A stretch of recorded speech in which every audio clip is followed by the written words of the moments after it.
asyrafil anbiya wal mursalin wa ala alihi wa sahbihi ajma'in amma ba'd. Yang kami hormati, yang kami muliakan guru kita semuanya, Profesor Said Akil Hussein. Semoga beliau senantiasa diberikan kesehatan oleh Allah Subhanahu wa taala. Amin, amin, amin. Dan juga teman-teman sekalian yang sama-sama hadir pada perkuliahan sore hari ini. Semoga kita senantiasa diberikan ilmu yang bermanfaat. Amin ya rabbal alamin. Insya Allah kami dari kelompok 2, saya Sukmana dan ada Nadifatul Ainiyah Nazka, Ya. izinkan kami mempresentasikan makalah kami berkaitan dengan tafsir ayat ahkam, tafsir ayat-ayat tentang zakat ya. Adapun tema-tema yang terkait yaitu zakat kontemporer, pemberdayaan zakat dan hukum investasi. Adapun sebagai pendahuluan ya, nanti rekan-rekan sekalian bisa baca sendiri, mengingat di sore hari ini ada 2 pemakalah sehingga waktunya harus seefisien mungkin. Bagian yang pertama langsung saja kita akan terlebih dahulu membahas tentang penafsiran ayat-ayat tentang zakat. Ada 3 ayat yang kami bahas. Yang pertama surat Al-Baqarah ayat 267, kemudian ada surat At-Taubah ayat 60 dan 103 ya. Yang pertama surat Al-Baqarah ayat 267. A'udzubillahi minasyaitonirrajim. Ya ayyuhalladzina amanu anfiqu min thayyibati ma kasabtum wa mimma akhrajna lakum minal ard wa la tayammamul khabitha minhu tunfiquna wa lastum biakhidhihi illa an tughmidu fihi wa'lamu annallaha ghaniyyun hamid. Adapun sebab turunnya ayat ini, di sini ada beberapa riwayat. Di antaranya yang pertama riwayat Al-Hakim, At-Tirmidzi dan Ibnu Majah, dan juga yang lainnya yang meriwayatkan dari Al-Bara'. Al-Bara' berkata, ayat ini turun pada kita orang-orang Ansor. Dahulu kami mempunyai kebun kurma dan seseorang bersedekah sesuai dengan banyak atau sedikitnya hasil kebun. Nah, dan orang-orang yang tidak menginginkan kebaikan memberikan sedekahnya dengan tandan kurma yang di dalamnya kurma jelek dan tidak keras bijinya, dan kurma basah yang telah rusak, dan dengan tandan kurma yang sudah pecah. Maka turunlah firman Allah, ya ayyuhalladzina amanu anfiqu min thayyibati ma kasabtum. Infakkanlah jalan Allah sebagian dari hasil usahamu yang baik-baik. Dan juga riwayat-riwayat lain intisarinya sama ya. Jadi waktu itu banyak orang-orang yang bersedekah dengan yang jelek-jelek ya, atau memilih yang jelek untuk disedekahkan sedangkan yang baiknya dikonsumsi sendiri ya, sehingga turunlah ayat ini. Nah, adapun penafsiran ayat, nah, para ulama berbeda pendapat terkait anfiku ya, infakkanlah. Apakah infak di sini maksudnya adalah infak wajib yaitu zakat atau sunnah? Nah, Imam Al-Qurtubi mengatakan bahwa maksud infak di sini adalah sedekah wajib, yaitu zakat. Nah, dan juga beliau menekankan bahwa maksud ayat ini agar orang-orang itu berzakat atau mengeluarkan zakat tidak atau tidak bersedekah kecuali dengan harta pilihan dan harta yang baik. Nah, sebagaimana asbabun nuzul tadi ya, banyak orang-orang yang berinfak atau bersedekah dengan harta yang tidak baik. Maka di sini ditekankan bahwa mengeluarkan zakat atau bersedekah itu harus dengan harta pilihan atau harta yang baik. Nah, adapun Wahbah Az-Zuhaili menafsirkan ayat ini atau melihat ayat ini bersifat umum ya. Jadi sedekah di sini atau angfiku di sini, infak di sini mencakup zakat wajib dan sedekah sunnah. Nah, apabila mengeluarkan zakat wajib itu ada ukurannya ya, yang telah ditentukan. Adapun jika yang dimaksud adalah sedekah sunnah, maka tidak terikat dengan ukuran atau batasan tertentu ya. Boleh banyak, boleh sedikit. Nah, akan tetapi yang penting yang disedekahkan atau yang dikeluarkan itu adalah sesuatu yang baik. Sebagaimana penegasan daripada ayat ini. Nah, ayat ini menjelaskan ada dua kategori harta yang wajib dikeluarkan zakatnya, yaitu hasil usaha dan hasil bumi. Nah, Al-Quran memang tidak menyebutkan secara terperinci ya hasil usaha apa saja yang harus dikeluarkan ya.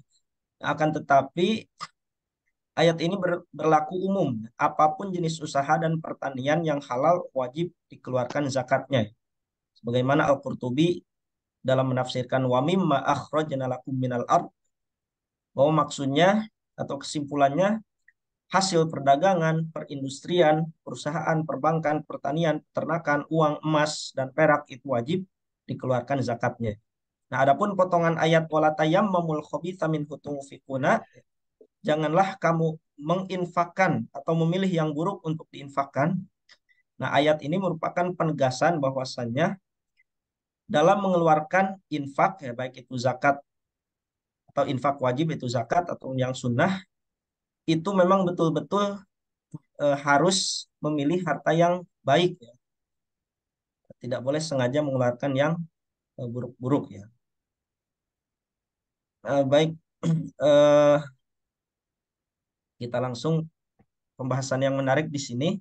Ayat ini di surat Al-Baqarah ayat 267 ini dijadikan landasan oleh para ulama yang mewajibkan zakat profesi. Nah, di antara para ulama yang mewajibkan zakat profesi di sini di antaranya Yusuf Al-Qaradawi dan Imam Ghazali. Nah, termasuk dalam hal ini Majelis Ulama Indonesia mengeluarkan fatwa berlakunya zakat profesi. Itu fatwa nomor 3 tahun 2003. Yang mana di situ dikatakan kedudukan hukum zakat penghasilan, baik penghasilan rutin seperti gaji, pejabat, ataupun yang tidak rutin seperti dokter, pengacara, konsultan, semuanya itu wajib dikeluarkan zakatnya dengan syarat telah mencapai nisab dalam 1 tahun, yaitu senilai 85 gram emas. Adapun waktunya itu dikeluarkan pada saat menerima jika sudah cukup nisab ya. Jika tidak mencapai nisab, maka semua penghasilan dikumpulkan selama 1 tahun, kemudian dikeluarkan jika penghasilan bersihnya itu sudah mencapai nisab ya. Adapun kadar zakat profesi adalah 2,5%. Nah, itulah kurang lebih atau sedikit penjelasan dari Al-Baqarah ayat 267. Berikutnya surat At-Taubah ayat 60. Ayat ini berbunyi a'udzubillahi minasyaitonirrajim. Innamas shadaqatu lil fuqara'i wal masakin wal 'amilina 'alaiha wal mu'allafati qulubuhum wa fir riqabi wal gharimina wa fi sabilillahi wa ibnis sabil fariidatan minallah wallahu 'alimun hakim. Nah, ayat ini membahas tentang mustahik zakat ya. Makna sedekah pada ayat ini jelas yaitu zakat ya. Sebagaimana para ulama tafsir mengatakan memang sedekah di sini jelas maksudnya adalah zakat ya. Nah, adapun kata innama yaitu pembatasan bahwasannya zakat hanya diberikan kepada 8 golongan yang disebutkan pada ayat ini. Nah, namun perbedaan ulama itu terletak pada apakah harus dibagi rata atau tidak gitu ya. Imam Syafi'i di sini berpendapat bahwa semua sedekah yang wajib, baik berupa zakat fitrah maupun zakat harta, wajib didistribusikan kepada 8 golongan tersebut karena golongan-golongan ini disandarkan dengan lam tamlik atau kepemilikan. Maka mereka semuanya berhak mendapatkan bagian. Nah, adapun ketiga imam madhab itu membolehkan pendistribusian semua zakat kepada satu golongan saja ya. Bahkan pendapat Abu Hanifah dan Imam Malik boleh mendistribusikannya kepada satu orang saja dari setiap golongan. Karena ayat tersebut adalah untuk takhir, memberikan pilihan pada kedelapan golongan tersebut tanpa harus menyertakan golongan yang lainnya. Nah, adapun penjelasan secara singkat dari masing-masing golongan, yang pertama al-fuqara. Mereka adalah orang-orang yang kekurangan, tidak memiliki sesuatu untuk menutupi kebutuhan mereka. Adapun golongan kedua yaitu al-masakin. Nah, mereka adalah kelompok yang sama-sama memiliki kekurangan ya. Akan tetapi perbedaan dengan fakir, bahwa fakir itu keadaannya lebih memprihatinkan daripada miskin. Sehingga ayat ini yang disebutkan pertama kali adalah al-fuqara. Kemudian yang ketiga al-amilina 'alaiha.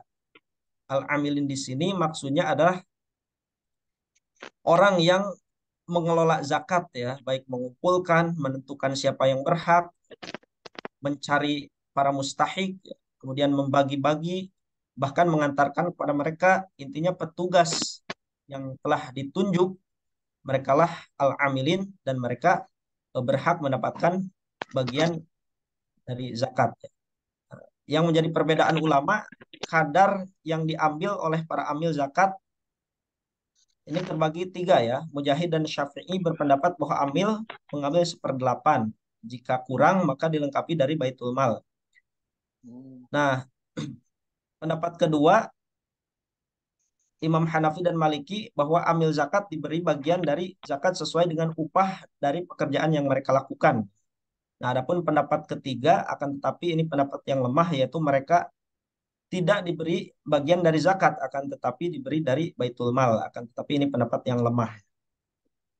Baik yang keempat al-mu'allafatu qulubuhum yaitu orang-orang yang perlu dilunakkan hatinya kepada Islam. Ya, menurut At-Tabari bahwa mu'alaf itu maksudnya adalah orang-orang yang baru masuk Islam baik dari Yahudi, Nasrani maupun agama lain sekalipun dia adalah orang kaya. Nah, adapun golongan mu'allafatu qulubuhum ini terbagi dua ya, ada yang golongan muslim dan golongan kafir.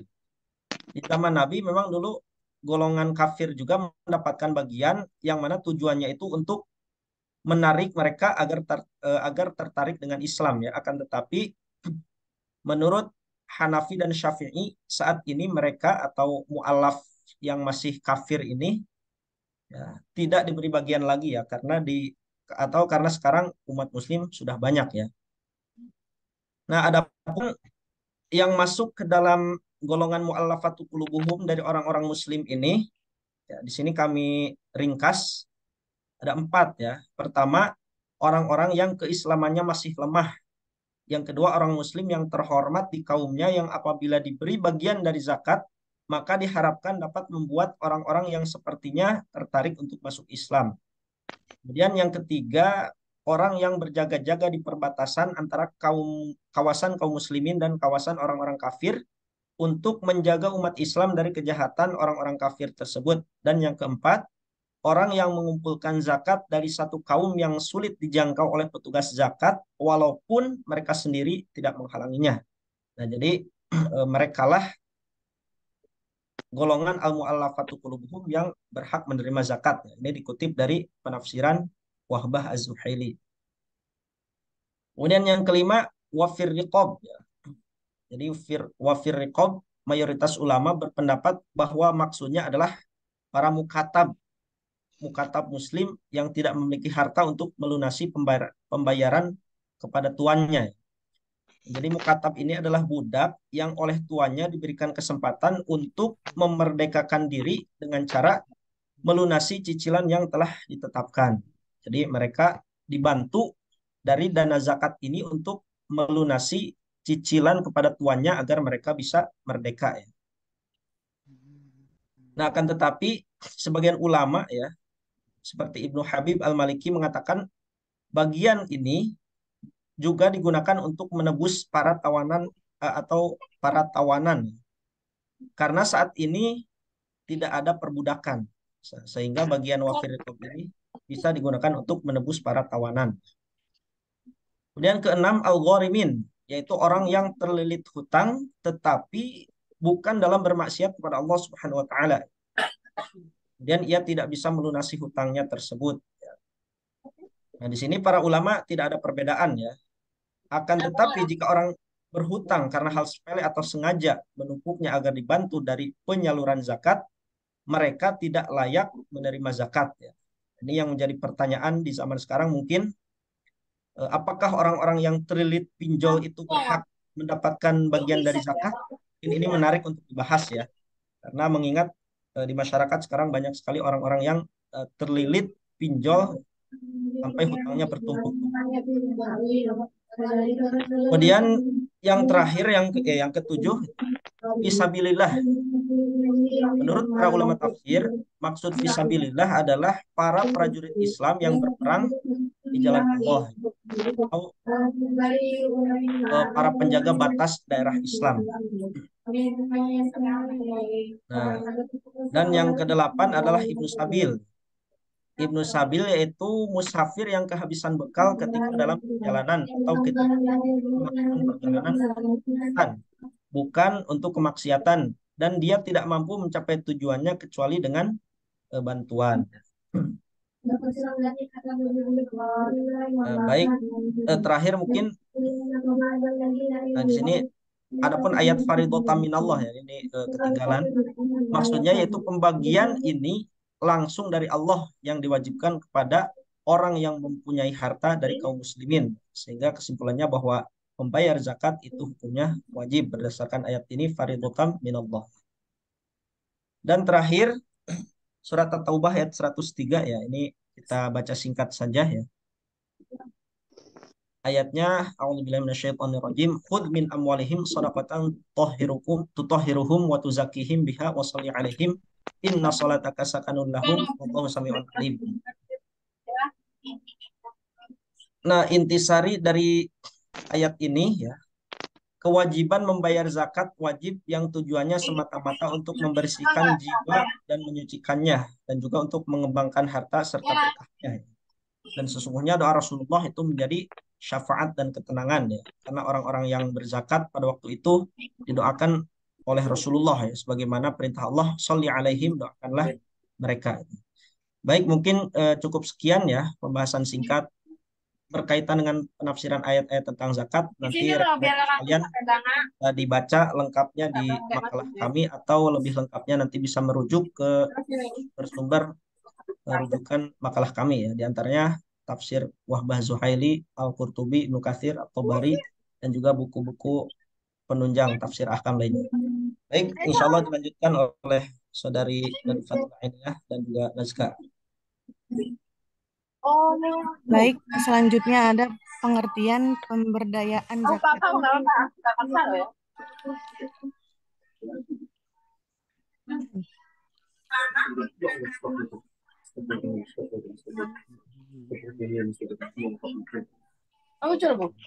Dasar konseptual pemberdayaan atau pemerkosaan berasal dari kata power, kekuasaan atau keberdayaan. Pemberdayaan menunjuk pada kemampuan orang, khususnya kelompok rentan dan lemah, sehingga mereka memiliki kekuatan atau kemampuan dalam memenuhi kebutuhan dasarnya, sehingga mereka memiliki kebebasan dan menjangkau sumber-sumber produktif yang memungkinkan mereka dapat meningkatkan pendapatannya serta memperoleh barang-barang dan jasa yang mereka perlakukan. Pemberdayaan merupakan suatu proses untuk menjadikan orang lebih berdaya atau lebih berkemampuan untuk menyelesaikan masalahnya sendiri dengan cara memberikan kepercayaan dan kewenangan. Hal ini diharapkan akan menumbuhkan rasa tanggung jawab. Nah, pemberdayaan adalah tindakan usaha perbaikan atau peningkatan ekonomi, sosial budaya, politik, dan psikologi, baik secara individual maupun kolektif, yang berbeda menurut kelompok etnik dan kelas sosial.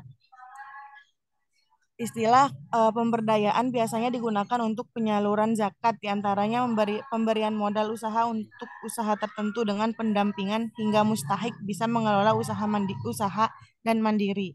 Pemberdayaan zakat adalah usaha untuk mengubah status mustahik menjadi muzaki. Nah, kemudian yang kedua ada indikator keberdayaan individu atau acuan untuk mencapai tujuan. Di sini mengutip Parson menjelaskan bahwa indikator keberdayaan merujuk pada 3 dimensi. Yang pertama, yang pertama sebuah proses pembangunan yang bermula dari pertumbuhan individual yang kemudian berkembang menjadi sebuah perubahan sosial yang lebih besar. Yang kedua, kemudian sebuah keadaan psikologis yang ditandai oleh rasa percaya diri, berguna dan mampu mengendalikan diri dan orang lain. Kemudian yang ketiga, pembebasan yang dihasilkan dari sebuah gerakan sosial yang dimulai dari pendidikan dan politisasi orang-orang lemah dan kemudian melibatkan upaya-upaya kolektif dari orang-orang lemah tersebut untuk memperoleh kekuasaan dan mengubah struktur-struktur yang masih menekan. Nah, di sini ada pengertian zakat. Zakat menurut bahasa berarti berkah, bersih, dan berkembang.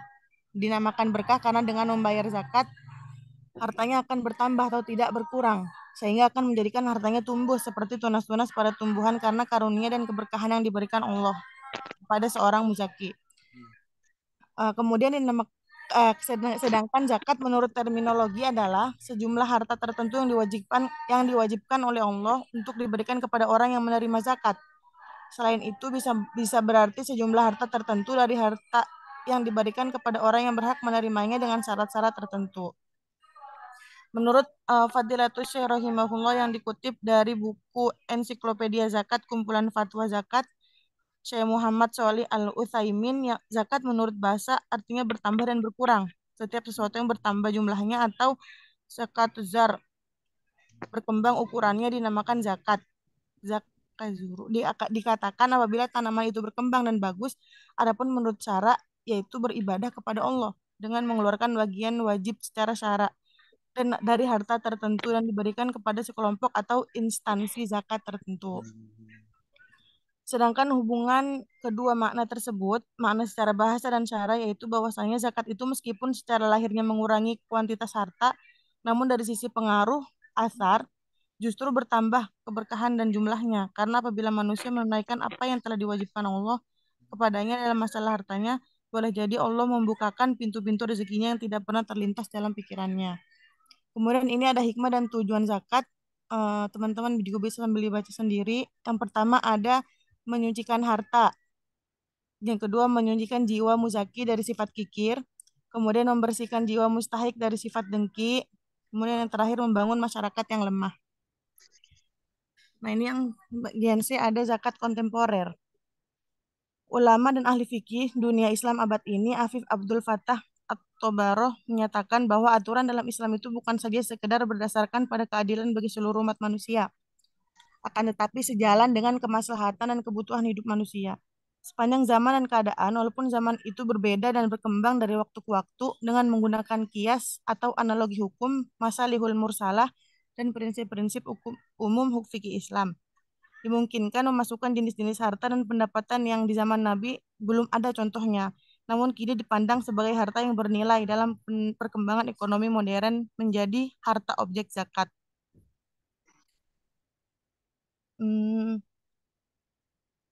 Semakin pesatnya perkembangan keilmuan yang diiringi dengan perkembangan teknologi dan ekonomi dengan ragam dan coraknya, maka perkembangan kehidupan saat ini tidak disamakan dengan kehidupan zaman sebelum Masehi atau di zaman Rasulullah dan generasi setelahnya. Tetapi substansi kehidupan tentunya tidak akan terlalu jauh berbeda. Pada umumnya, ulama-ulama klasik mengkategorikan bahwa harta yang terkena zakat adalah binatang ternak, emas dan perak, barang dagangan, harta galian, dan yang terakhir adalah hasil pertanian. Tetapi dalam ijtihad kontemporer yang saat ini salah satunya diwakili Kordowi, beliau merinci banyak sekali model-model harta kekayaan yang terkena zakat. Sebanyak model dan bentuk kekayaan yang lahir dari semakin kompleksnya kegiatan perekonomian. Kemudian sumber zakat kontemporer adalah sumber zakat yang tidak ada pada zaman Rasulullah, tapi para ulama memasukkannya ke dalam sumber zakat yang harus dikeluarkan zakatnya dengan jalan analogi atau kias kepada sumber zakat yang pernah ada pada zaman Rasulullah. Dalam hal ini, para ulama khususnya para ulama kontemporer memasukkan sumber zakat kontemporer ke dalam salah satu sumber zakat, bukannya tanpa alasan atau bukannya tanpa didukung dengan dalil. Mereka telah berijtihad dalam hal ini dan mereka pun mengemukakan dalil-dalil, baik itu dalil secara akli atau logika atau dalil nakli secara nas. Yang pertama itu ada zakat penghasilan atau profesi. Yang tadi udah dijelasin itu ya di contoh Qur'annya. Hal ini disebutkan terbatasnya jenis-jenis usaha atau pekerjaan masyarakat pada masa Nabi dan Imam Mujtahid. Sedangkan hukum Islam itu sendiri adalah refleksi dari peristiwa-peristiwa hukum yang terjadi ketika hukum itu ditetapkan. Nah, kemudian yang kedua itu ada zakat saham dan obligasi. Secara praktis, instrumen saham belum didapati pada masa Rasulullah dan para sahabat. Pada masa Rasulullah dan sahabat yang dikenal hanyalah perdagangan komoditas barang real, seperti layaknya yang terjadi pada pasar biasa. Nah, kemudian yang ketiga itu, udah segitu aja. Selanjutnya ini ada hukum investasi yang akan dilanjutkan oleh Naskah.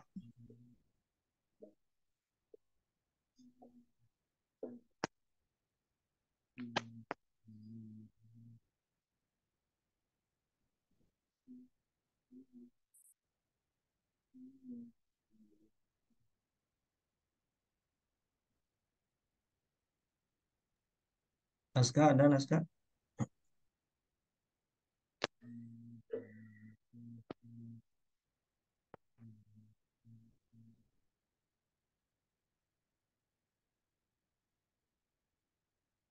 Diwakilin aja mungkin. Baik, kita baca sedikit ya. Hukum investasi ya. Adapun tinjauan umum terkait investasi ya. Ini investasi itu berasal dari bahasa Latin ya.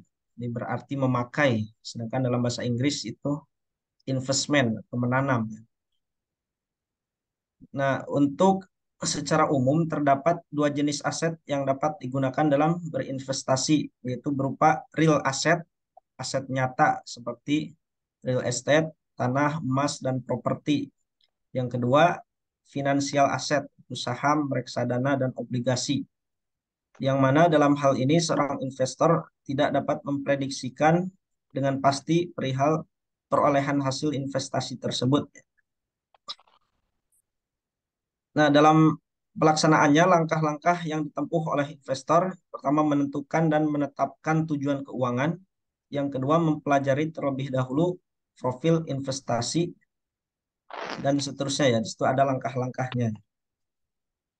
Nah, investasi ini oleh masyarakat sendiri sering dijadikan alternatif guna memperoleh keuntungan dari modal yang telah ditanam.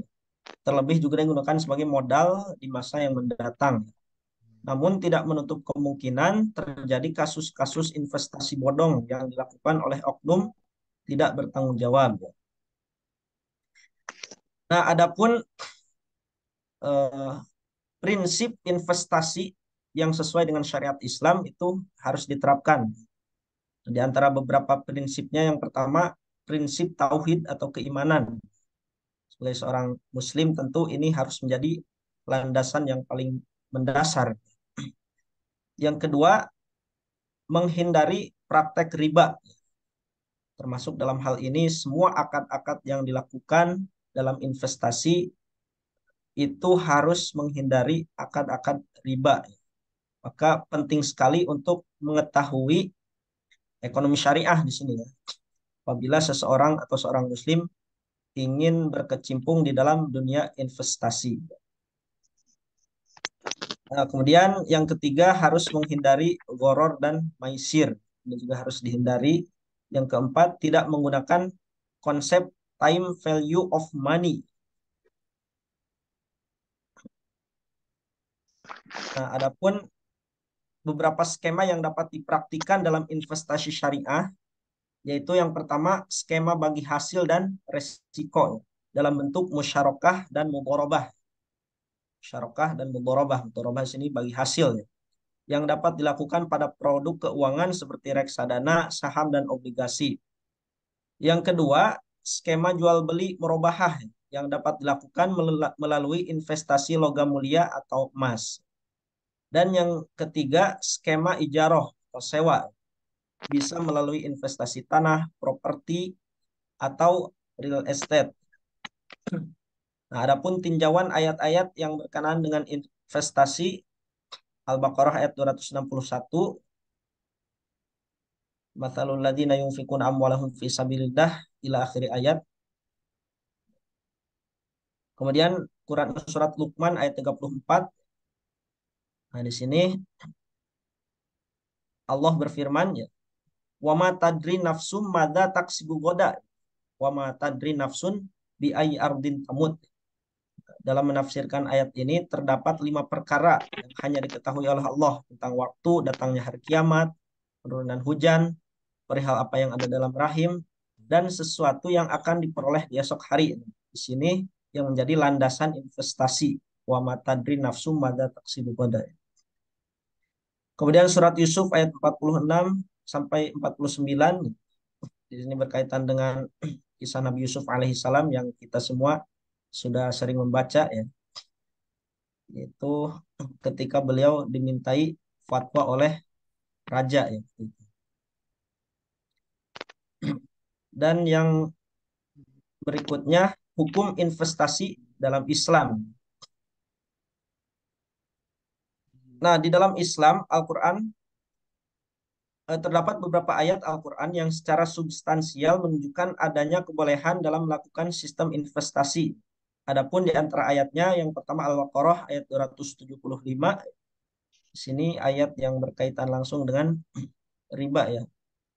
Alladzina ya'kuluna riba la yaqumuna illa kama yaqumul ladzi yatakhabbathu asyaitanu minal mas ila akhir ayat. Kemudian Al-Baqarah ayat 278 sampai 279 dan An-Nisa ayat 29, Al-Maidah ayat 1. Nah, kaitannya dengan hukum investasi dapat diperbolehkan apabila tujuan dari pelaksanaannya didasarkan pada prinsip syariat Islam dan tidak boleh menyimpang dari ketentuan agama. Nah, menurut Dr. Kutub Kutub Sano seperti yang telah dinukil oleh Fathullah bahwa terdapat beberapa tujuan investasi. Yang pertama, menjaga pertumbuhan harta. Yang kedua, menjaga kekekalan pertukaran harta dan memastikan kesenangan yang sempurna bagi individu dan masyarakat ya. Nah, adapun prinsip yang harus diterapkan dalam investasi yang sesuai dengan syariat Islam ini, yang pertama, tidak mencari rezeki yang haram, baik dari zatnya, caranya, maupun tidak dimanfaatkan untuk sesuatu yang diharamkan. Yang kedua, tidak menzalimi salah satu pihak. Yang ketiga, keadilan pendistribusian kemakmuran. Keempat, transaksi dilandasi atas dasar sama-sama ridho. Yang kelima, tidak ada unsur riba, maisir, dan horor. Dan yang keenam, hanya mengharapkan ridho Allah dalam praktik investasi tersebut. Kemudian kaidah fikih yang dapat dijadikan landasan terkait kebolehan investasi, al-aslu fil asya al-ibahah hatta yadulla ad-dalilu ala tahrim dan lainnya ya. Baik, mungkin cukup sekian ya pemaparan makalah dari kelompok kami, kelompok 2, dan kami mohon maaf atas segala kekhilafan dan kekurangannya, dan mohon kepada profesor apabila ada yang sekiranya kurang tepat dalam pemaparan kami mohon diluruskan, Prof. Ya. Berikutnya apakah langsung ke kelompok 3 atau ada diskusi dulu, Prof, yang ini? Terserah. Judulnya beda kan? Judulnya yang kelompok 3 itu terkait jual beli ya, kalau nggak salah. Iya. Ya. Terserah mau dibacakan dulu atau langsung didiskusikan. Kalau menurut saya dibacakan dulu aja biar sekali jalan. Oh iya, Nanti baik. diskusinya diarahkan kemana gitu, makalah mana yang dituju. Baik. Ya, silakan. Baik, rekan-rekan sekalian ya, demikian presentasi dari kami kelompok 2. Mohon maaf atas segala kekurangan dari penulisan ataupun penyampaian. Nanti masukan-masukannya dapat disampaikan kepada kami. Berikutnya dipersilahkan kepada kelompok 3 untuk mempresentasikan untuk mempresentasikan makalah, dan setelah itu nanti di akhir dilanjutkan dengan diskusi dan taujih dari profesor. Terima kasih. Assalamualaikum warahmatullahi wabarakatuh. Baik, bismillah. Kami dari kelompok 3. Mungkin kelompok sebelumnya bisa share screen-nya bisa di-off-kan dulu, biar saya gantikan.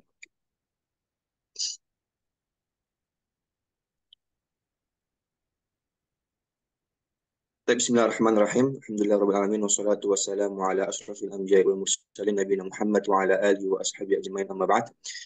Sebelumnya izin Prof dan teman-teman sekalian, kami dari kelompok 3, ada saya Abdullah, kemudian Mistura dan Bu Sofia akan menyampaikan makalah terkait dengan tafsir ahkam ayat-ayat riba dan jual beli.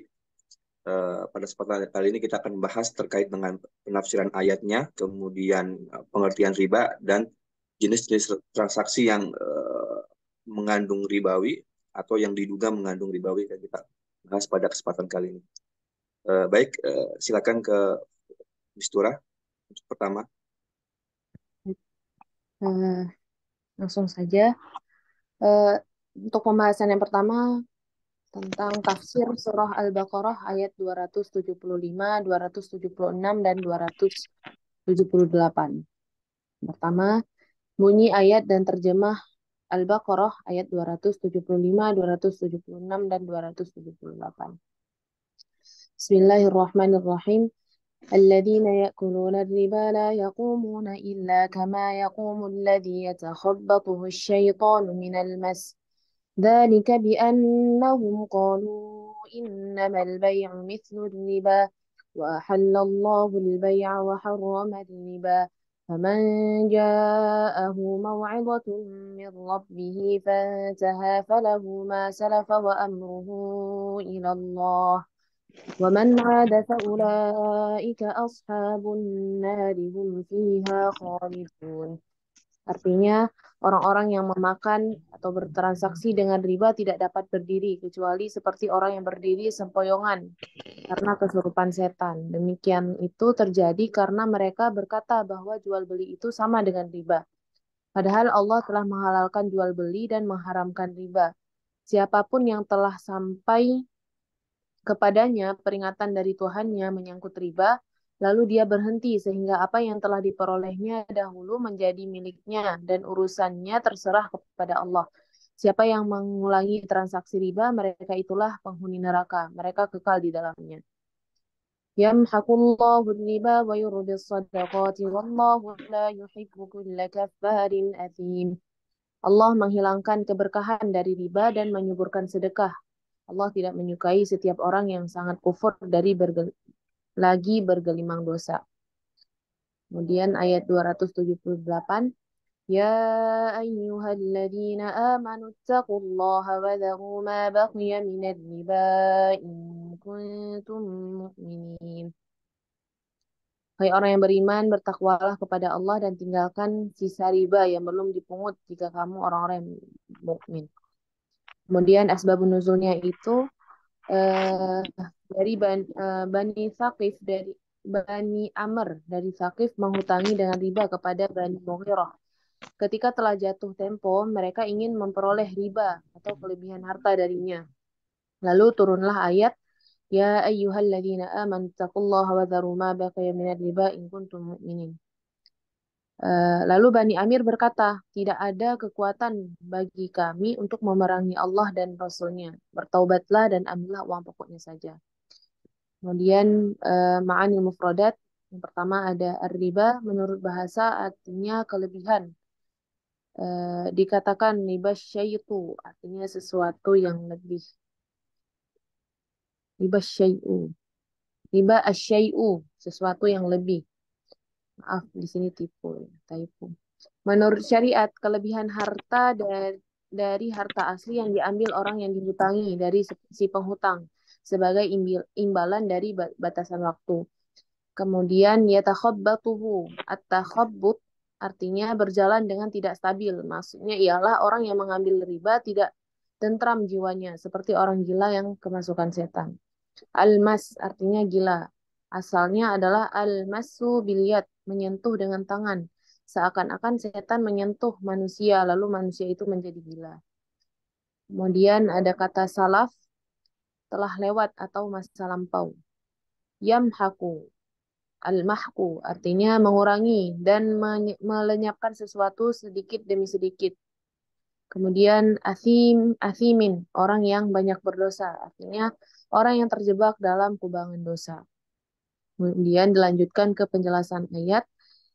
Nah, surah Al-Baqarah ayat 275, 276, dan 278 ini dalam tafsir fi Zilalil Quran menjelaskan bahwa ayat ini itu menjelaskan riba dengan paparan yang menjadikan orang berlari darinya dengan mengungkapkan keburukan dan kekejian yang terdapat dalam perbuatan riba.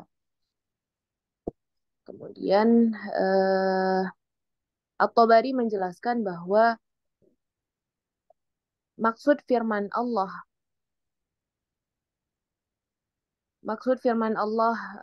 alladzina ya'kuluna riba, meribakan, artinya adalah menambahkan sesuatu. Dikatakan fulan meribakan pada fulan jika dia menambahkan sesuatu kepadanya.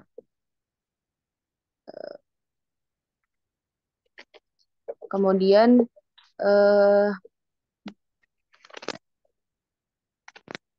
Dikatakan murabi atau orang yang meribakan karena dia melipat gandakan hartanya kepada orang yang berhutang darinya saat itu. Dan karena dia menambahkannya karena sebab waktu yang diakhirkan. Dan dia menambah waktunya sebelum lunas utangnya. Oleh karena itu Allah Subhanahu wa taala berfirman, "Ya ayyuhalladzina amanu la ta'kulur riba adha'afan mudha'afah." Hai orang-orang yang beriman, janganlah kamu memakan riba dengan berlipat ganda. Abu Ja'far berkata, Allah Subhanahu wa taala berfirman, "Alladzina ya'kuluna riba", orang-orang yang melakukan riba, yang kami jelaskan sifatnya di dunia. Maksud ayat ini itu adalah orang tersebut dijadikan gila oleh setan di dunia ini. Dan dialah yang mencekik serta membantingnya, yakni dari kegilaan. Maksud yatakhabbatuhu syaitanu minal mas itu adalah keserupan setan. Di antaranya firman Allah, "Innal ladzina taqaw idza massahum ta'ifun minasyaitani tadzakkaru." Sesungguhnya orang-orang yang bertakwa bila mereka ditimpa was-was dari setan, mereka ingat kepada Allah. Jadi maksud riba dalam ayat ini itu bukan hanya larangan memakannya, tetapi juga melakukannya. Ayat ini turun kepada mereka saat makanan mereka itu berasal dari harta riba, sehingga Allah Subhanahu wa taala menyebut sifat mereka untuk menunjukkan beratnya perkara riba dan buruknya keadaan pelakunya. Uh, uh,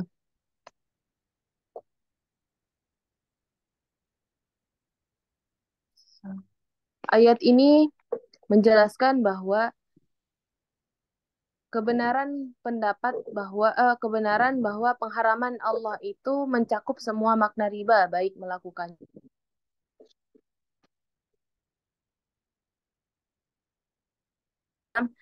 la'anallahi akilar riba wa mukilahu wa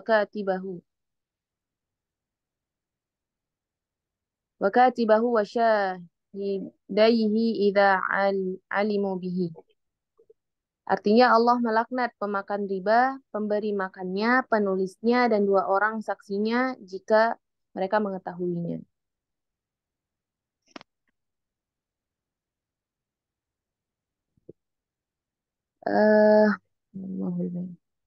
Kemudian dzalika bi'annahum qalu innamal bay'u mithlur riba. Maksud firman Allah ini adalah ini merupakan sifat kebangkitan pada hari kiamat dari kubur si pelaku riba, mana mereka dibangkitkan seperti orang kesurupan.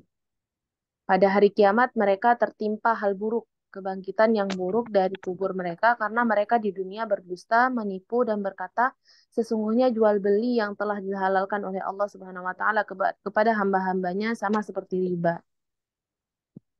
Kemudian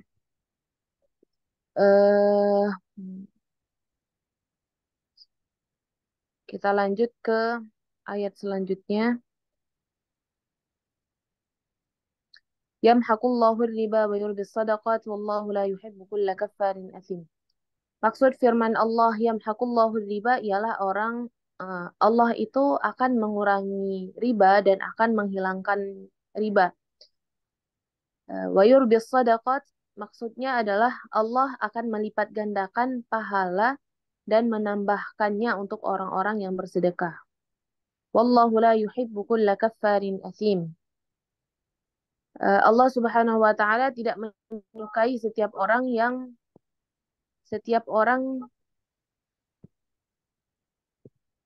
Allah tidak menyukai orang yang melakukan kekafiran pada Tuhannya, menentangnya, memakan riba dan memberi makan dengan harta riba, lalu melakukan kejahatan yaitu memakan riba, memakan yang haram, dan melakukan kemaksiatan lain yang dilarang oleh Allah Subhanahu wa taala. Dia tidak menahan diri dari itu, tidak menyesal, serta tidak mengambil pelajaran dari nasihat Tuhannya. Kemudian makna Allah menghilangkan riba artinya adalah Allah menghilangkan keberkahan riba dan menghancurkan harta yang masuk dalam riba dan menyuburkan atau menumbuhkan sedekah. Artinya Allah tidak menyukai setiap orang yang sangat kufur lagi bergelimang dosa, artinya berlebihan dalam dosa karena memakan riba. Kemudian ayat Ya ayyuhalladzina amanu taqullaha wa dharu ma baqiya minar riba in kuntum mu'minin. Maksud firman Allah ini adalah Abu Ja'far yang dikutip pendapatnya oleh At-Tabari. Takutlah kalian kepada Allah atas diri kalian, bertakwalah dengan menaati perintahnya dan meninggalkan larangannya, serta tinggalkan sisa riba. Tinggalkan meminta sisa riba karena dari kelebihan pokok harta kalian yang sebelumnya menjadi milik kalian sebelum diribakan. Jika kalian beriman serta merealisasikan iman kalian secara lisan dan membenarkannya dengan perbuatan kalian. Nah, dalam ayat ini Allah memperingatkan bahwa memperingatkan orang-orang beriman untuk bertakwa kepada Allah dan meninggalkan riba yang diambil sebelum dia diharamkan jika benar-benar beriman kepada Allah dan Rasul-Nya. Disebutkan bahwa ayat ini diturunkan kepada kaum yang telah masuk Islam. Mereka memiliki harta yang mereka ribakan pada kaum lainnya. Sebagian mereka itu menerima sebagian hartanya dari mereka dan tinggal sebagian lagi seperti yang disebutkan tadi di awal di bagian asbabun nuzul. Kemudian dilanjutkan ke pengertian hukum dan macam-macam riba akan dijelaskan oleh Ibu Sofia. Silakan. Terima kasih atas kesempatan yang diberikan. Iya, terus. Mengenai hukum, pengertian, dan macam-macam riba. Ya. Diskursus mengenai riba sebenarnya sudah klasik, tapi masih dibicarakan sampai sekarang karena ini adalah berkaitan dengan muamalah ya. Setiap makhluk sosial itu selalu bermuamalah dan unsur-unsur ribawi ada dalam jual beli dan hutang piutang yang terjadi dalam masyarakat ya. Sebenarnya apa sih pengertian riba ya? Riba adalah kalau dalam etimologi riba adalah ziyadah atau tambahan, anumu berkembang atau al-irtifa peningkatan. Kemudian kalau dalam bahasa Inggris riba disebut usuri ya. Jadi riba, rente, bunga, usuri itu sama ya. Yaitu tambahan uang atas modal yang diperoleh dengan cara yang dilarang secara syarat, baik dengan jumlah tambahan yang sedikit atau jumlah tambahan yang banyak. Berikut secara terminologi, ya slide-nya boleh diteruskan. Secara terminologi, menurut As-Sobuni, riba adalah tambahan yang diambil oleh pemberi hutang dari penghutang sebagai perimbangan dari masa tenggang waktu peminjaman.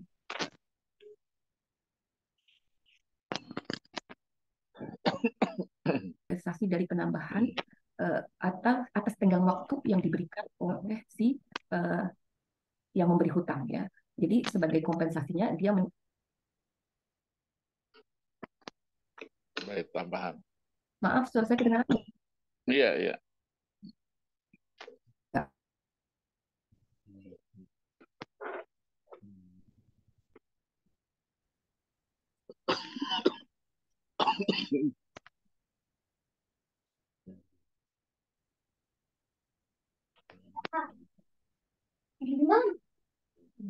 Enak banget.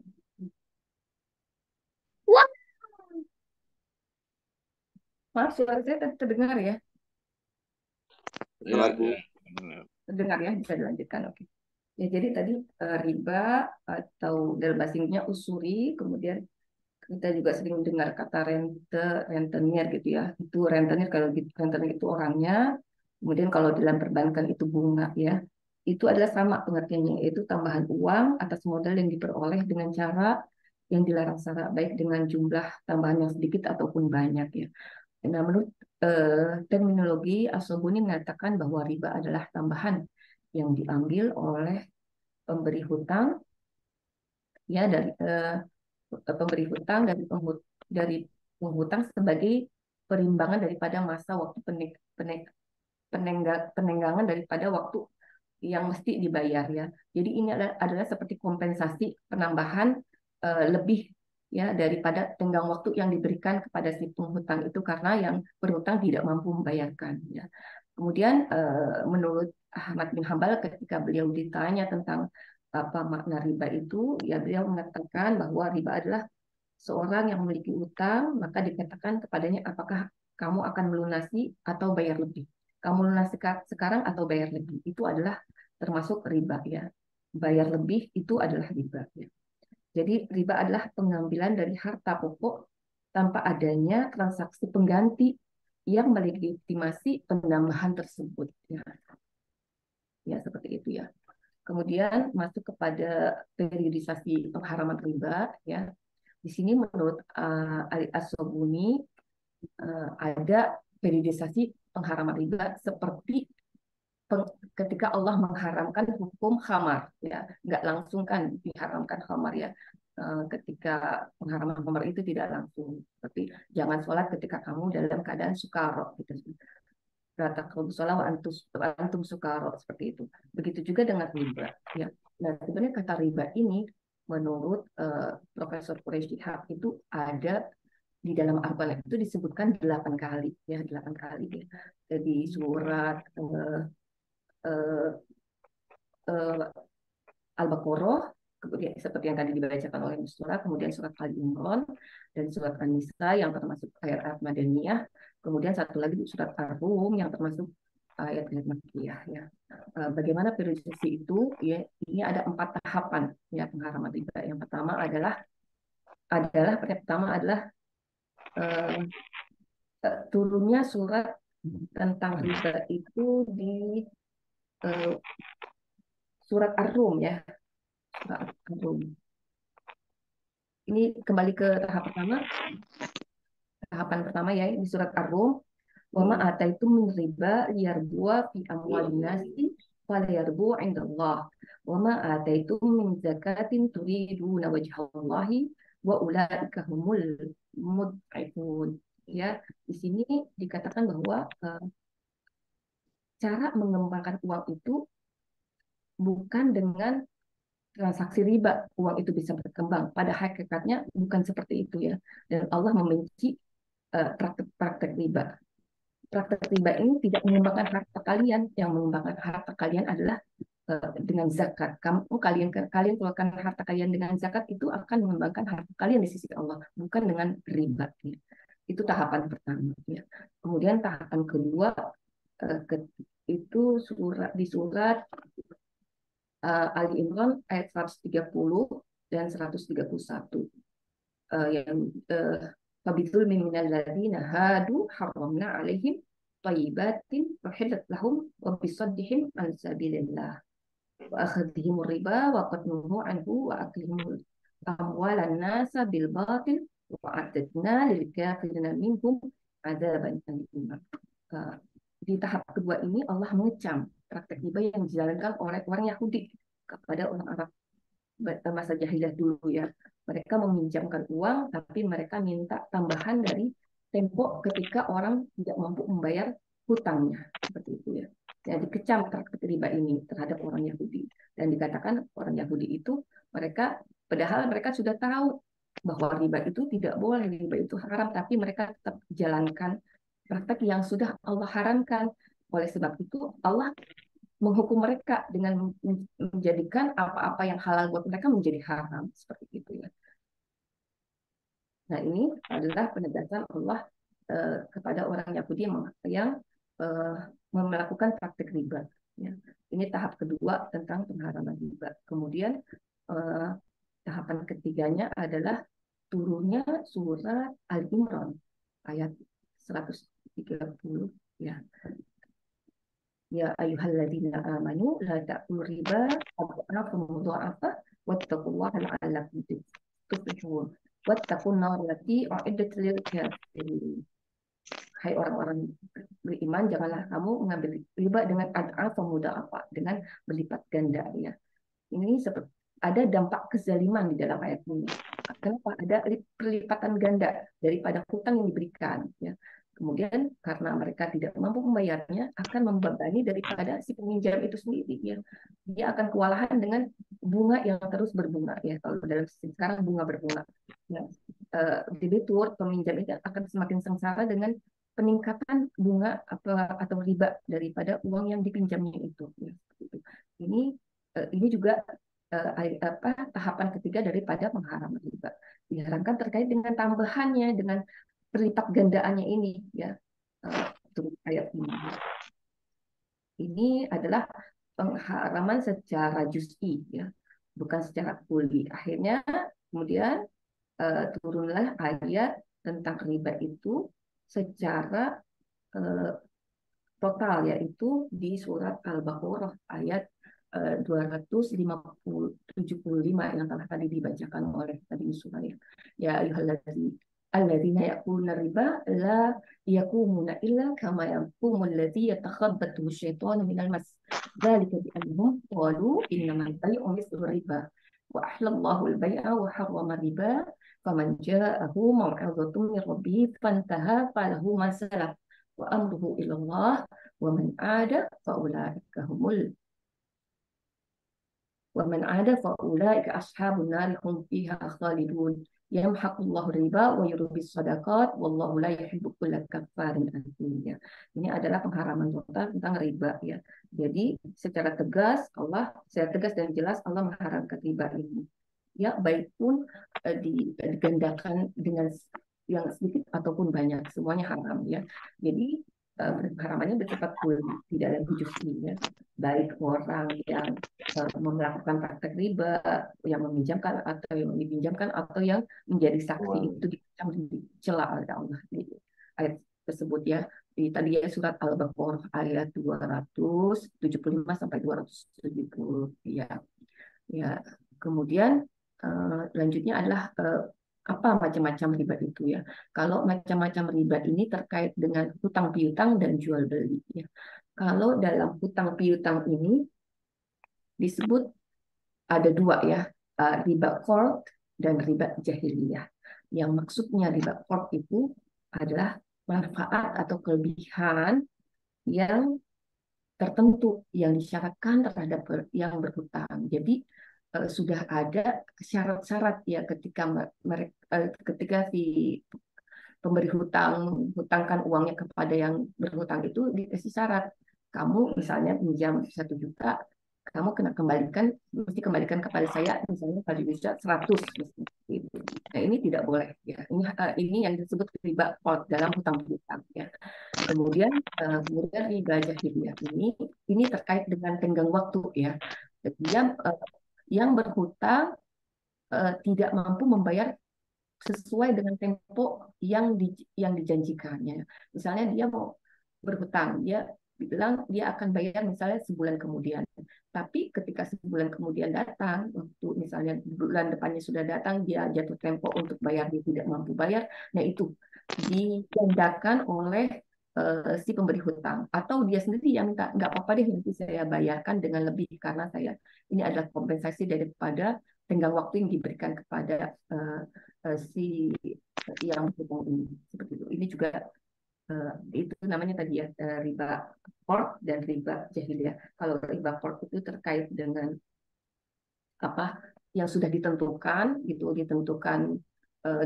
disyaratkan dari awal, kemudian ada penambahannya dari awal sudah ditentukan. Kalau yang tadi riba jahiliyah itu seperti yang praktek zaman jahiliyah itu yang tadi turun ayatnya tentang bagaimana Allah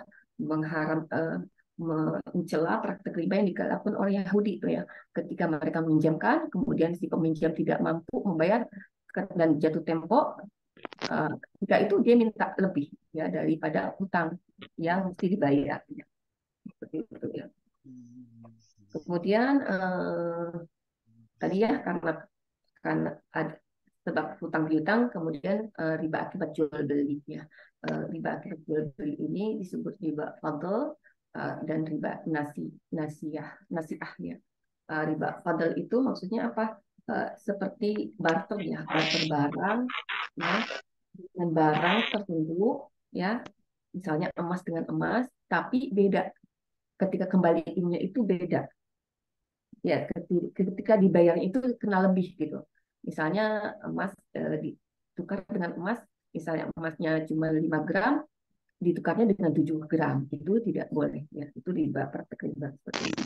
Misalnya gandum 1 kilo ditukar dengan gandum 1,2 ons, misalnya 1 kilo 2 ons itu termasuk riba ya. Ini yang disebut riba fadl. Kemudian riba nasi'ah. Apa yang disebut dengan riba nasi'ah adalah ini terkait dengan penundaan waktu pembayaran ya.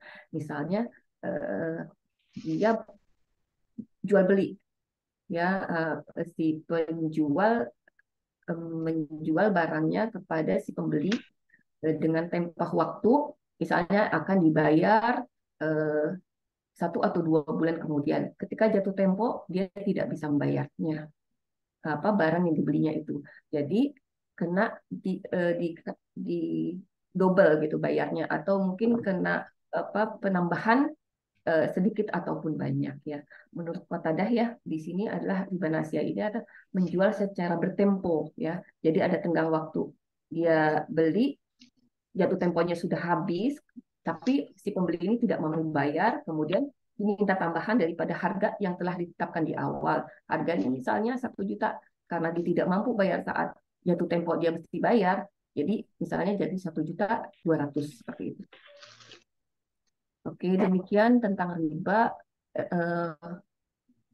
Kemudian lanjut kepada transaksi harta kepada Ustaz Abdullah. Silakan. Baik, bismillah.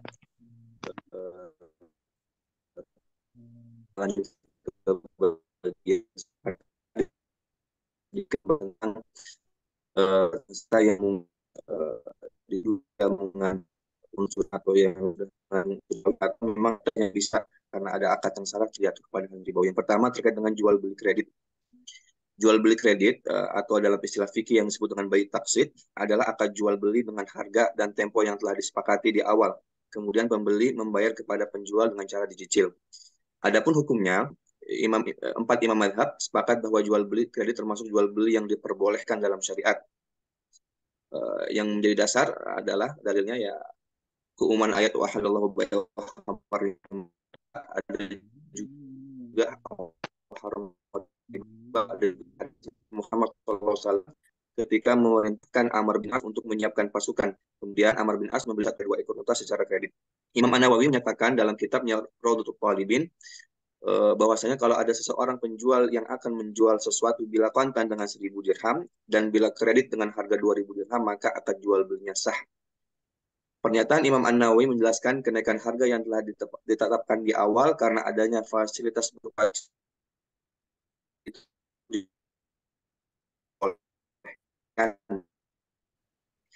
karena juga berdiri atas asas saling tolong-tolong dalam kebaikan. Maka pada dasarnya jual umumnya dari Allah wa ahallallahu bai'a wa riba. Akan tetapi dalam jual beli kredit ini ketentuan-ketentuan. Di antaranya adanya kesepakatan antara penjual beli terkait harga kredit dan jangka waktu pembayaran, di mana kedua belah pihak bertekad untuk menjalankan dan menunaikan kesepakatan tersebut. Maka dalam hal ini, jika pembeli terlambat bayar dari tempo yang telah disepakati karena adanya uzur, penjual tidak boleh meminta denda dari keterlambatan tersebut. Begitupun sebaliknya, pembeli harus berusaha semaksimal mungkin untuk membayar sesuai tempo yang telah disepakati dan tidak boleh mengulur-ngulur waktu dalam kondisi sudah mampu membayar. Ketentuan yang lainnya, penjual dan pembeli harus menentukan dan memastikan bahwa akad yang digunakan adalah akad jual beli secara kredit. Karena kalau yang digunakan adalah akad utang piutang, tidak boleh ada tambahan nilai atau manfaat dari pokok pinjaman. Jika ada, maka jatuh ke dalam transaksi ribawi.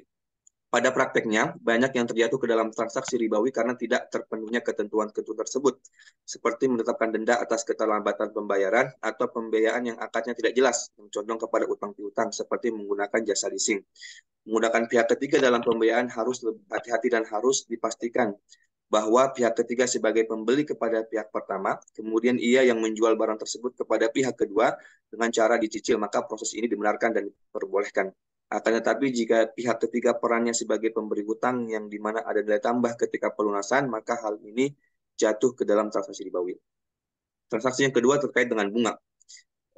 Bunga adalah atau bunga bank adalah balas jasa yang diberikan bank kepada nasabah karena telah menyimpan uangnya, atau juga bunga yang dibebankan kepada nasabah karena dia menggunakan fasilitas pinjaman dari bank. Para ulama berbeda pendapat terkait hukum bunga bank. Syekh Yusuf Al-Qardawi sebelum itu, maka bunga bank itu terbagi menjadi dua. Ada bunga bank karena pinjaman, ada bunga bank karena menyimpan uang di bank. Para ulama berbeda pendapat terkait hukum bunga bank. Syekh Yusuf Qardawi mengatakan bahwa dalam bukunya Fawaidul Bunuk bahwa bunga bank hukumnya haram karena termasuk riba. Hal ini juga diikuti oleh ulama-ulama kontemporer lainnya seperti Muta'awwil Sya'rawi, Abu Zahra, dan Muhammad Al-Ghazali. Adapun Mufti Mesir, Syekh Ali Jum'ah berpendapat bahwa bunga bank tidaklah haram karena tidak termasuk riba. Beliau berdalih bahwasanya uang yang beredar saat ini khususnya melalui bank sudah tidak berpatokan lagi dengan emas, akan tetapi sudah menjalani sistem sendiri yang diawasi bank sentral sehingga tidak dihukumi sebagai riba. Pendapat ini pula yang diungkapkan oleh Muhammad Abduh Tantawi dan Muhammad Syatut. Perbedaan yang terjadi bukan terkait dengan pengharaman riba, karena para ulama sepakat sesuai dengan firman Allah bahwasanya riba itu haram. Akan tetapi mereka berbeda pendapat apakah bunga bank itu termasuk riba atau bukan. Ulama yang berpendapat kalau bunga bank sama dengan riba maka hukumnya haram. Sedangkan yang menganggap bunga bank bukan bentuk riba maka membolehkannya. Majelis Ulama Indonesia melalui fatwanya nomor 1 tahun 2004 tentang bunga menetapkan bahwa praktek pembungaan uang saat ini telah memenuhi kriteria riba yang terjadi pada zaman Nabi, yakni riba nasiah. Dengan demikian, praktek pembungaan uang termasuk salah satu bentuk riba dan riba haram hukumnya. Akan tetapi dalam prakteknya, MUI merekomendasikan dua hal. Pertama, bagi wilayah yang sudah terdapat lembaga keuangan syariah, maka tidak boleh melakukan transaksi yang didasarkan kepada perhitungan bank. Kedua, untuk wilayah yang belum ada atau tidak terjangkau dengan lembaga keuangan syariah, diperbolehkan bertransaksi di lembaga keuangan konvensional berdasarkan prinsip darurat. Yang ketiga, terkait dengan yang marak pada saat ini, pinjol atau pinjaman online. Pinjaman online adalah lembaga jasa keuangan yang menawarkan pinjaman tunai kepada masyarakat. Pinjol juga dikenal sebagai LPBBTI yang diatur oleh OJK. Fasilitas ini dapat diakses oleh masyarakat manapun secara online melalui berbagai aplikasi. Maka kalau kita lihat pelaksanaannya dan juga fatwa MUI terkait dengan pinjol ini, hukumnya haram karena terdapat unsur riba dari hutang piutang. Yang keempat adalah transaksi jual beli emas secara online atau secara kredit. Jual beli emas secara online ini adalah layanan di mana pembeli dapat membeli emas dimanapun yang kemudian emasnya dikirim beberapa waktu kemudian, atau pembeli juga dapat membeli secara angsur atau taksit. Fasilitas ini sudah banyak ditawarkan kepada masyarakat oleh lembaga-lembaga keuangan termasuk lembaga keuangan syariah. Terkait dengan transaksi emas, Rasulullah sudah menjelaskan dalam hadisnya adz-dzahabu bidz-dzahab wal fiddatu bil fiddah dan seterusnya, bahwasanya jika emas dijual dengan emas. Juga sabda Nabi yang diriwayatkan oleh Ubadah bin Samit, adz-dzahabu bil fiddah dan seterusnya, fa idza ikhtalafat hadhil asnaf fabi'u kaifa syi'tum idza kana yadan biyad. Emas dengan emas, perak dengan emas harus semisal. Jika berbeda jenisnya maka jual sesuka kalian selama masih dalam taqabud atau ya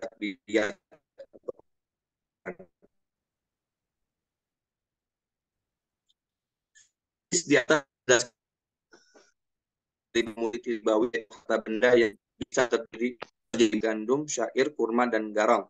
Para ulama mengkiaskan komoditi lain di luar dari yang 6 karena ada kesamaan ilat. Ulama Syafi'iyah menyamakan uang dengan emas dan perak karena ilatnya adalah sebagai alat tukar. Maka terkait transaksi jual beli komoditi ribawi ada aturan yang harus dipenuhi sesuai dengan hadis di atas. Yang pertama adalah jika jenis dan ilatnya sama, maka harus memenuhi dua syarat, yaitu tamatsul harus semisal dan taqabud harus kontan dari tangan ke tangan atau tunai. Yang kedua, jika ilatnya sama akan tapi jenisnya berbeda, maka hanya perlu memenuhi satu syarat, yaitu taqabud dari tangan ke tangan. Yang ketiga, jika ilatnya berbeda maka tidak disyaratkan apa-apa. Kemudian juga yang keempat, jika transaksinya antara komoditi ribawi dan dengan non komoditi ribawi maka tidak disyaratkan apa-apa. Yang menjadi pertanyaan adalah lalu bagaimana hukum transaksi jual beli secara online? Maka kalau kita merujuk kepada uang itu sama, yaitu sebagai alat transaksi, maka harus dipenuhi satu syarat, yaitu taqabud. Oleh karena itu, jual beli secara online berdasarkan ilat ini maka tidak diperbolehkan atau dilarang dalam syariat karena tidak terpenuhi yang namanya taqabud. Akan tetapi, pada zaman sekarang di mana kemajuan teknologi makin pesat serta berkembangnya instrumen-instrumen jual beli, dan platform-platform digital yang menawarkan jual beli secara online baik secara angsuran ataupun secara tangguh. Ditambah di era modern sekarang, emas sudah tidak lagi dijadikan sebagai alat tukar, melainkan sudah menjadi barang sil'ah, sebagaimana yang diungkapkan oleh Syekh Ali Jum'ah. Hal ini menyebabkan Majelis Ulama Indonesia memandang perlu menetapkan fatwa untuk dijadikan sebagai rujukan. MUI menetapkan melalui Dewan Syariah Nasional dalam fatwanya nomor 77 tahun 2010 bahwa jual beli emas secara tidak tunai, baik melalui jual beli biasa atau jual beli murabahah, hukumnya boleh selama emas tidak menjadi alat tukar yang resmi. Pendapat ini didasarkan dengan kaidah usul fikih yang mengatakan bahwasanya al-hukum taduru ma'illatiha, bahwasanya hukum itu berputar atau berlaku bersama ilahnya, baik ada maupun tiada. Terkait hikmah dilarangnya riba, kita tahu bahwasanya ketika Allah memerintahkan sesuatu, maka itu terdapat kebaikan. Begitupun ketika Allah melarang sesuatu, maka di dalamnya terdapat keburukan. Kalau kita lihat bahwasanya ayat riba ini diawali dengan ya ayyuhalladzina amanu, wahai orang-orang yang beriman. Abdullah bin Mas'ud berkata bahwasanya kalau ada ayat yang diawali dengan ya ayyuhalladzina amanu, maka dengarkanlah. Karena boleh jadi isi setelahnya itu adalah kebaikan yang Allah perintahkan atau keburukan yang Allah larang. Maka riba ini penuh dengan keburukan. Bahkan dikatakan pula bahwasanya riba adalah salah satu kriminalitas terbesar baik dalam ruang lingkup sosial maupun dalam ruang lingkup agama. Bahkan dalam ayat di bawahnya atau selanjutnya Allah mengancam akan memerangi mereka yang tidak mau meninggalkan riba. Fa illam taf'alu fa'dzanu biharbin minallahi wa rasulih. Dalam kitab Syekh Abu Bakar Al-Jazairi dalam kitab Minhajul Muslimin, beliau mengatakan bahwasanya paling tidak ada 5 di antara hikmah diharamkannya riba. Yang pertama adalah menjaga harta kaum muslimin agar tidak dimakan dengan cara-cara yang batil. Kemudian kedua, petunjuk bagi kaum muslimin agar menginvestasikan hartanya dengan cara yang benar dan jauh dari penipuan dan kecurangan. Yang ketiga, menjauhkan kaum muslimin dari tindakan memusuhi dan menyusahkan saudara sesama muslim. Yang keempat, menjauhkan kaum muslimin dari perbuatan yang dapat membinasakan dirinya. Kemudian yang kelima, membuka pintu-pintu kebaikan di hadapan seorang muslim untuk meminjami saudaranya, untuk tidak mengambil manfaat dari utang dan sebagainya. Mungkin cukup sekian dari kelompok 3. Silakan mungkin dari teman-teman atau dari Prof yang mau ditambahkan. Kita buka silakan, diskusi. mungkin didiskusikan dulu. Kalau ada pertanyaan-pertanyaan, nanti kita sempurnakan makalahnya, kita sempurnakan. Silakan, ada pertanyaan dulu dari teman-teman, silakan. Silakan teman-teman yang lain. Boleh terkait materi yang tadi sebelumnya terkait dengan zakat atau materi yang sekarang terkait dengan riba. Izin bertanya. Ya, silakan. Untuk materi yang tadi ya, pinjaman online. Misalkan ada kasus orang tuh sudah kepepet banget gitu. Sudah tidak ada tidak ada pendapatan gitu, tidak ada jalan lain, mau pinjam yang saudara tetangga juga nggak dikasih gitu. Misalkan seperti itu, boleh nggak?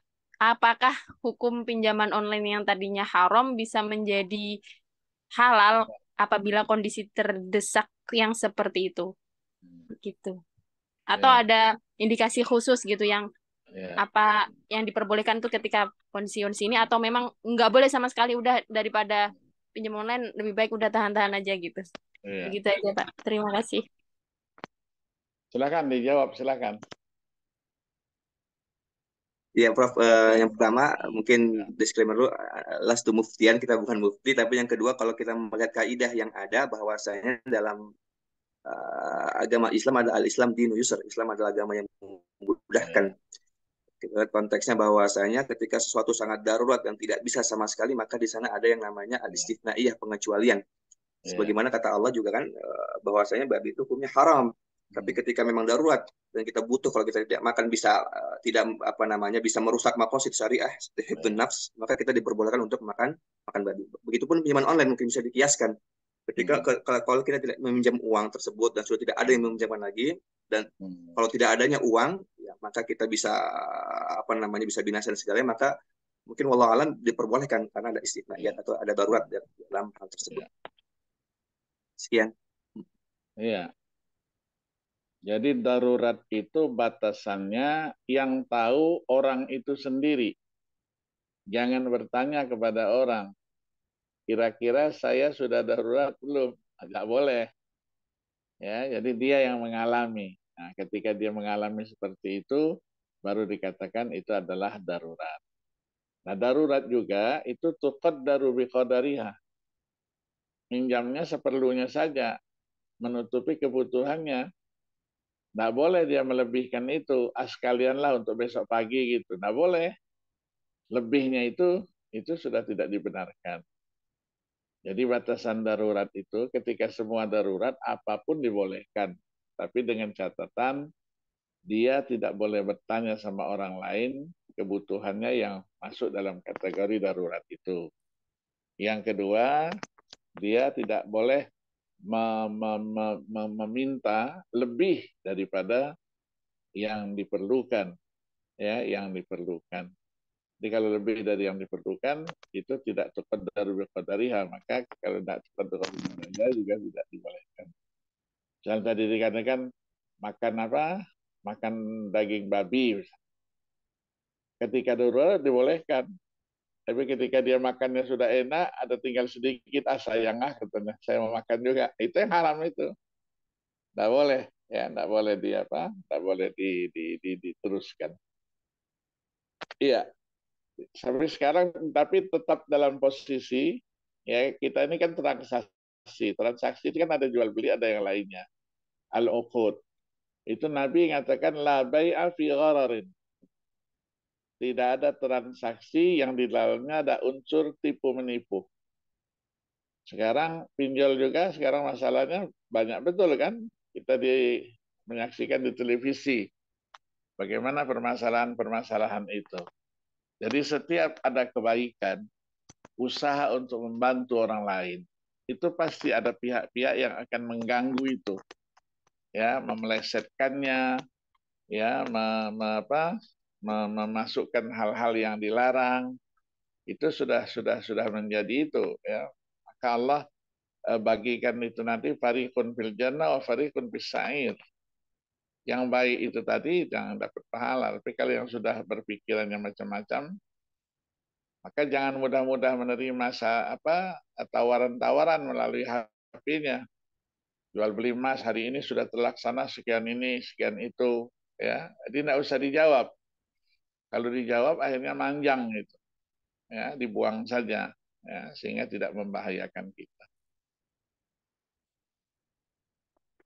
Mungkin kita sempurnakan makalahnya ya. Ya, makalahnya ya dari yang pertama tadi itu. Dari yang pertama, ya, di dalam makalah itu banyak disebutkan nama-nama tokoh. Setiap tokoh yang disebutkan paling tidak di dalam kurung wafat tahun sekian. Ada Ibnu Katsir, pertama kali Ibnu Katsir. Ibnu Katsir, siapa Ibnu Katsir?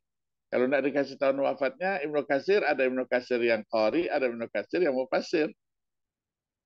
Jadi dikasih dalam kurung wafat 774 Hijriah. Oh, itu tafsir dia, bukan qari. Kalau qari nanti Muhammad bin Katsir, ya, nanti Ibnu Katsir juga dia 120 Hijriah. Kemudian ada Al-Qurtubi tadi, halaman 4 ada Al-Qurtubi.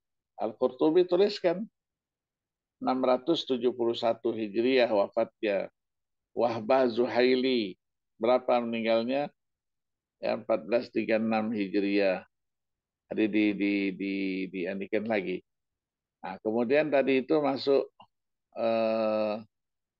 hasil, ya, tadi itu hasil usaha. Jadi bima kasabat aidikum. Ya, hasil usaha itu profesi. Nah, profesi itu apakah perlu haul atau tidak? Gaji kita. Apakah setiap menerima gaji terus dikeluarkan 2,5%? Tidak perlu dengan haul. Tunggu dulu nanti setahun baru diinikan. Nunggu setahun duitnya sudah habis duluan.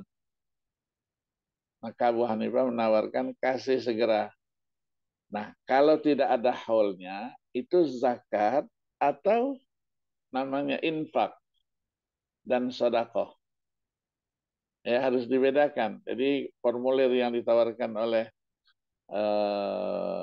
basis itu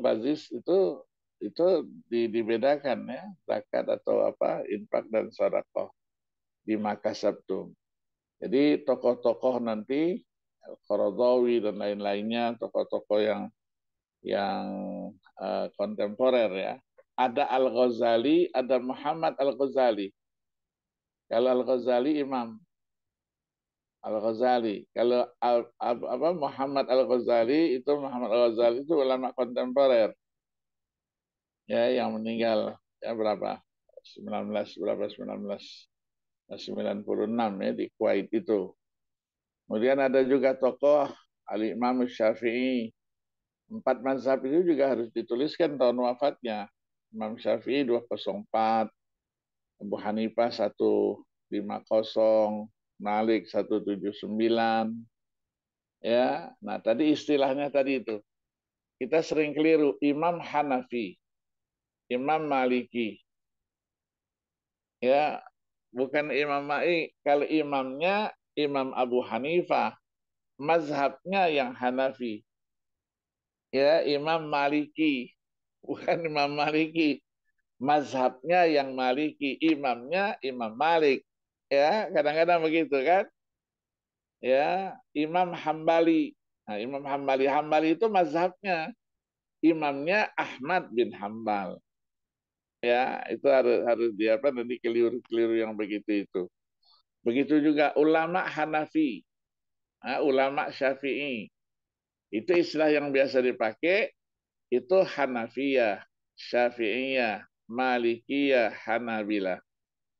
Jadi kalau sudah disebutkan itu berarti bukan imamnya, tapi adalah orang yang berada di bawah mazhabnya.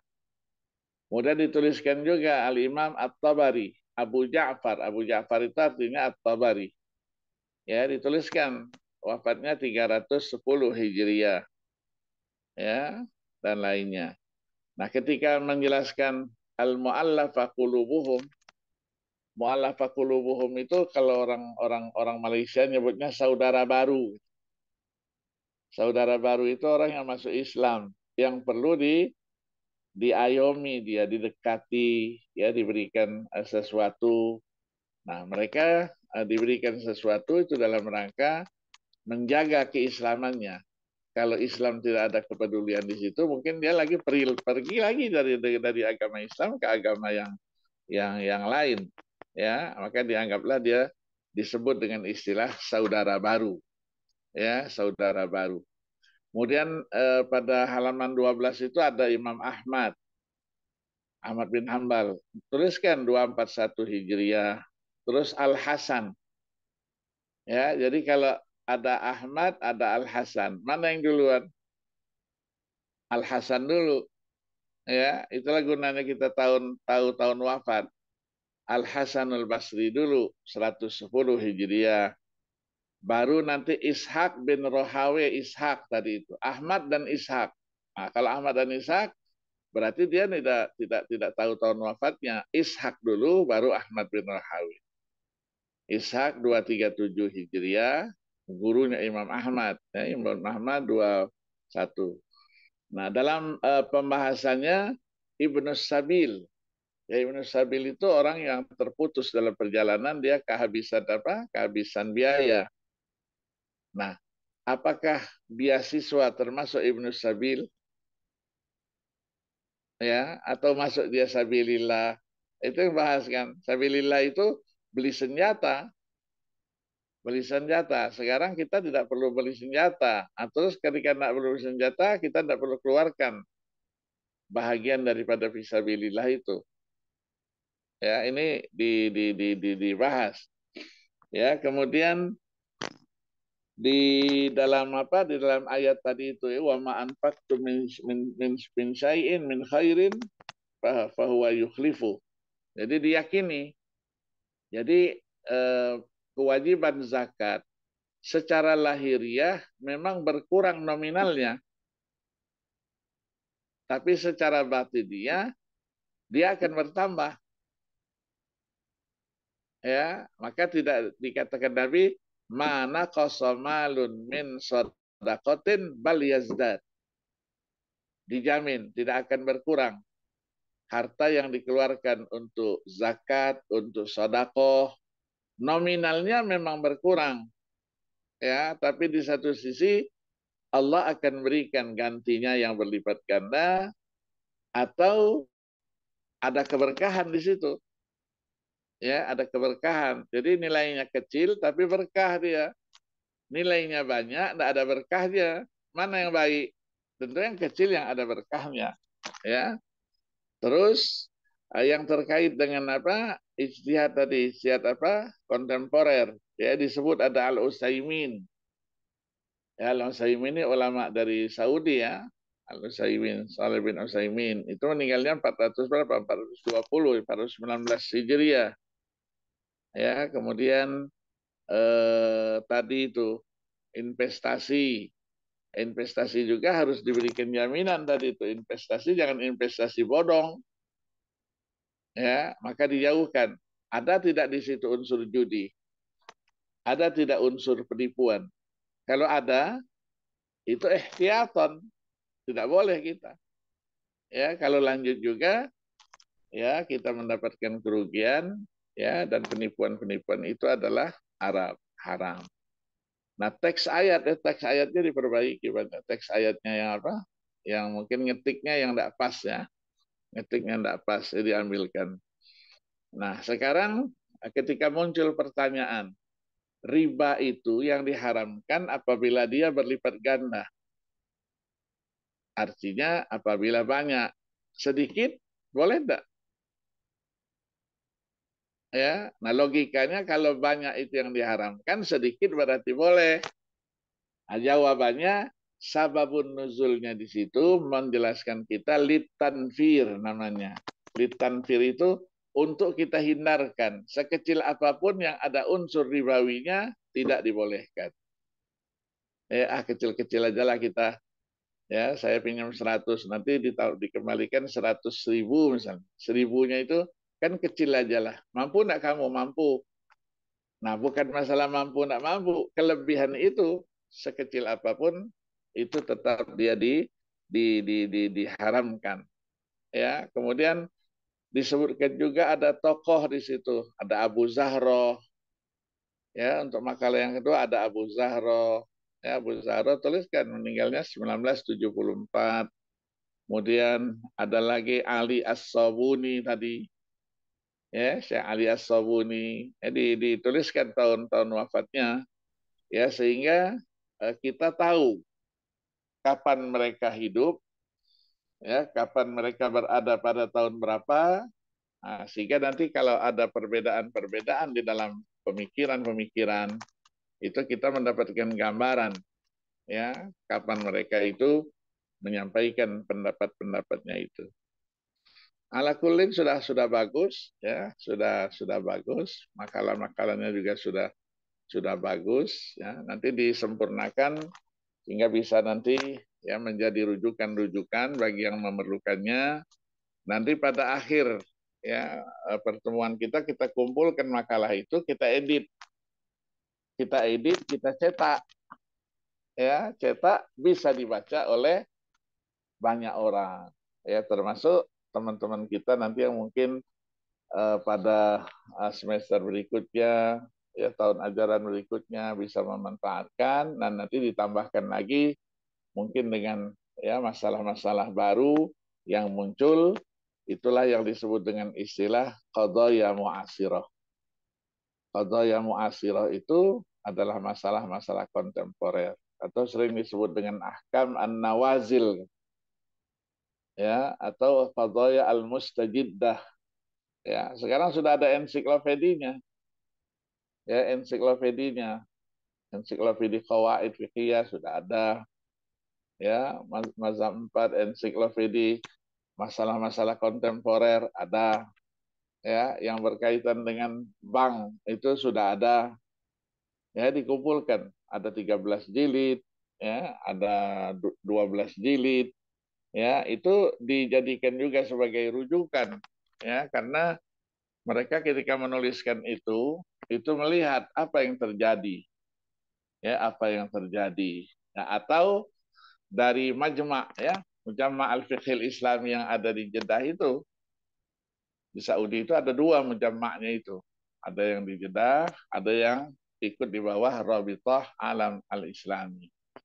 Di mereka kalau ada masalah kontemporer, kumpul siapa yang menjadi anggota. Dilakukan studi, ya, studi yang menyeluruh terhadap masalah itu. Nah, ketika sudah dilakukan studi seminar nanti barulah mulai ditulis. Ditulis, akhirnya nanti menjadi buku. Keputusan-keputusan itu menjadi buku. Ya, semacam fatwa lah begitu. Ya, itu juga di Kuwait ada, di Emirat ada, ya, sekarang sudah diberi judul dia Al-Mausu'ah, ya, Mausu'ah Al-Kuwaitiyah katanya. Dulu baru berapa buku? 30, ya, 40. Sekarang sudah hampir 100 ya, dan bahkan lebih dari 100. Ya, kalau yang Mesir itu ada Darul Ifta dia. Ya, di Saudi juga ada Darul Ifta juga di samping Mujamma' al-Fiqhil Islami. Cukup ya, saya kira ya, sudah maghrib ya. Minggu depan insya Allah lanjut lagi ya. Kita sudah ketinggalan ya. Nanti insya Allah kita kejar waktunya. Ya, kita kejar waktunya untuk mengejar ketertinggalan daripada makalah-makalah yang harus disajikan. Ya, saya masih di Jambi ini, masih STQ. Masya Ya, Allah. ya pas sedang istirahat nih, ya, sedang istirahat, jadi kita bisa apa? Bisa mengadakan pertemuan. Terima kasih, ya. Assalamualaikum warahmatullahi wabarakatuh. Waalaikumsalam Waalaikumsalam Warahmatullahi warahmatullahi wabarakatuh. wabarakatuh. Terima kasih banyak, Prof. Assalamualaikum warahmatullahi Sehat selalu, wabarakatuh. Prof. Doain ya.